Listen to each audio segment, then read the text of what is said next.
కళ్ళాల్లో మరి ధాన్యం అంతా కూడా నాశనం అవుతున్నా కూడా మీరు ఈరోజు కేవలం నల్గొండ నియోజకవర్గం మాత్రమే కాదు, మొత్తం ఉమ్మడి నల్గొండ జిల్లాలో తెలంగాణ రైతాంగం యొక్క ఘోషను వినిపించడానికి ఇక్కడికి వచ్చిండ్రు.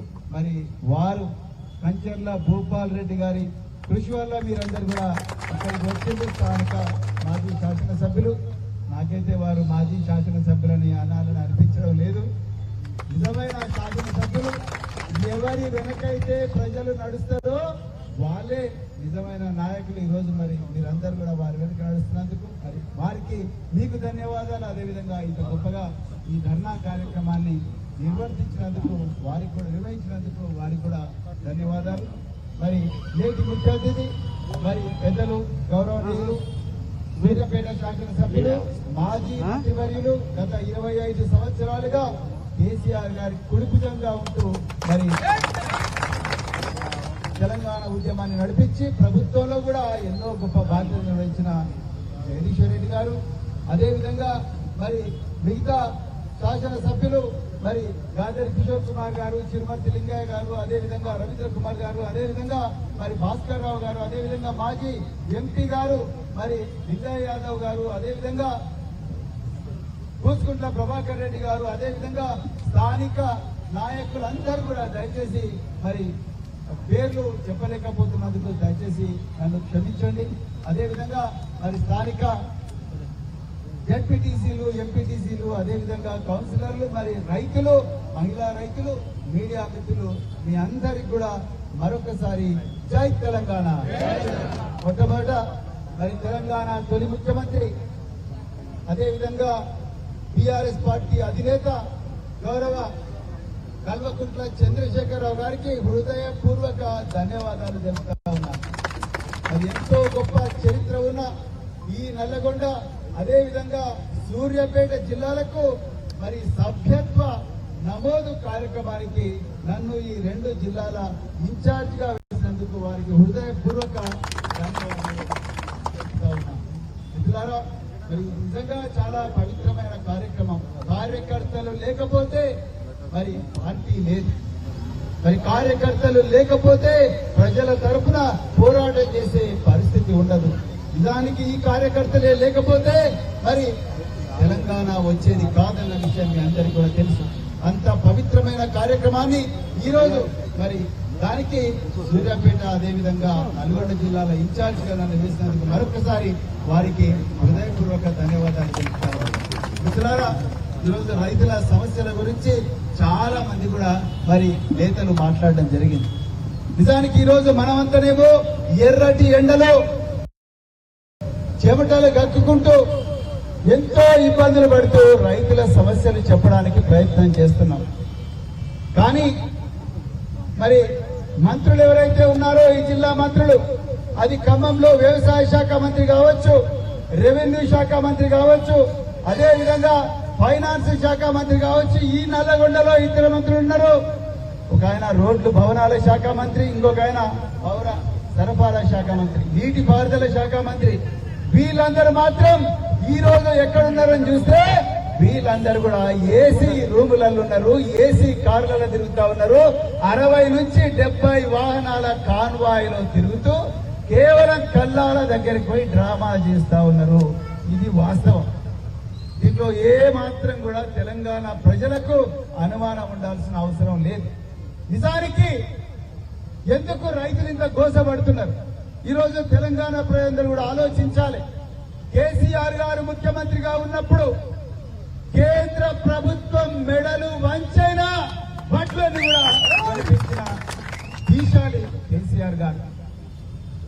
ఇందిరా పార్క్ లో ధర్నా చేసి, అదే విధంగా మంత్రివర్గ సభ్యులందరినీ, ఎమ్మెల్యేలందరినీ తీసుకొని పోయి ఢిల్లీలో నరేంద్ర మోడీ మెడలు వంచి రైతులకు న్యాయం చేసిన గొప్ప దార్శనికుడు, రైతు ప్రేమికుడు కేసీఆర్ గారు. మిత్రులారా, మీకు తెలియని విషయాలు కొన్ని. నిజానికి కేసీఆర్ గారు ముఖ్యమంత్రిగా ఉన్నప్పుడు నేను రాజకీయాల్లో లేదు. నేను ఆనాడు అధికారిగా ఉన్నా.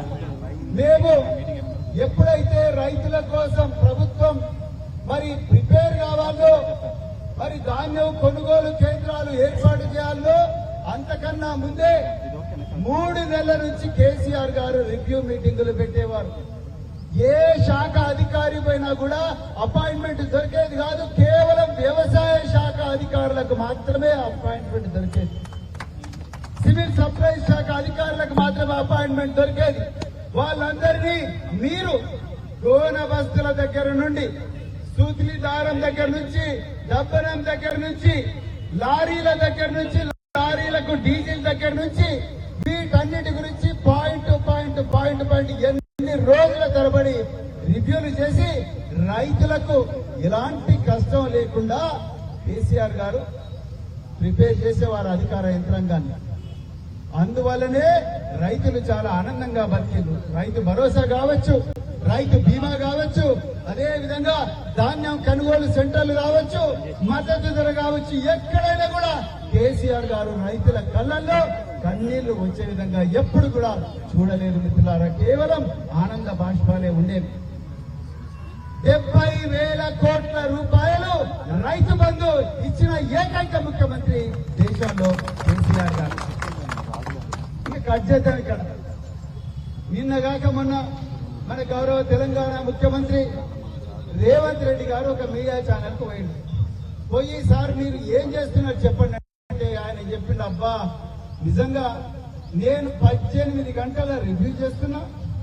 18 గంటల రివ్యూ చేస్తుంటే మా అధికారులందరూ కూడా నన్ను చూసి గజ గజ గజ గజ వనికి పారిపోతున్నారు. ఇంత గొప్పగా రివ్యూ చేసే ముఖ్యమంత్రి దొరకలేదు, సమస్యలు ఇమ్మీడియట్ గా అప్పటిదప్పుడే మరి పరిష్కారం చేస్తున్నా. నేను నా జీవితంలో నాకు వచ్చిన అరుదైన అవకాశం ఇది. నేను మొత్తం ప్రజల సమస్యలను కూడా పరిష్కారం చేసి చరిత్రలో నాకు ఒక స్థానం నిలిపించుకోవాలని చూస్తున్నా అని అన్నాడు. నమ్ముతున్నారా ఇవన్నీ మాటలు? మీరు గట్టిగా చెప్పారు, నమ్ముతున్నారా? 18 గంటలు రివ్యూ చేసిన ముఖ్యమంత్రి ఒక్క కళ్ళానికన్నా పోయినవా నువ్వు? రియల్ ఎస్టేట్ అది రివ్యూలు చేస్తున్నాడు, కానీ ఎవరి కోసం రివ్యూ చేస్తున్నాడు? రియల్ ఎస్టేట్ దందాల కోసం రివ్యూ చేస్తున్నాడు. ఏ భూమి ఎక్కడ కబ్జా చేయాలి, ఎక్కడ భూమి పడావు పడ్డది, ఆ భూమిని ఎట్లా గుంజుకోవాలి. ఇంకా 4 బ్రదర్స్ ఉండనే ఉన్నారు, ఇక వాళ్ళ పేర్లు అవసరం లేదు. ఇక్కడ మీకు 4 అన్నదమ్ములు, వాళ్ళ కంపెనీ ఉన్నది. మరి ఆ దందా 10,000 ఎకరాలు, 15,000 ఎకరాలు, 20,000 ఎకరాలు, ఇంకా ఎన్ని ఎకరాలు ఉంటాయి అన్ని ఎకరాలకు మరి ఊర్లలో మీకు తెలియదే ఉన్నది. ఒక భూమికి రేటు రావాలంటే ముందు జెండాలు వాటాలి, ఒక షామియానా వేయాలి, అక్కడ యాత వేయాలి, ముందర పెద్ద గేట్ కట్టాలి, అదే విధంగా దానికి రోడ్లు వేయాలి, ఇక మార్కెట్లో పోయి బ్రోషర్లు అమ్మాలి. అంతేనా కాదా? రేవంత్ రెడ్డి కూడా ఆయన టైం అంతా 18 గంటల రివ్యూ అంతా కూడా ఫ్యూచర్ సిటీ అని ఒక సిటీ పెట్టుకున్నాడయా.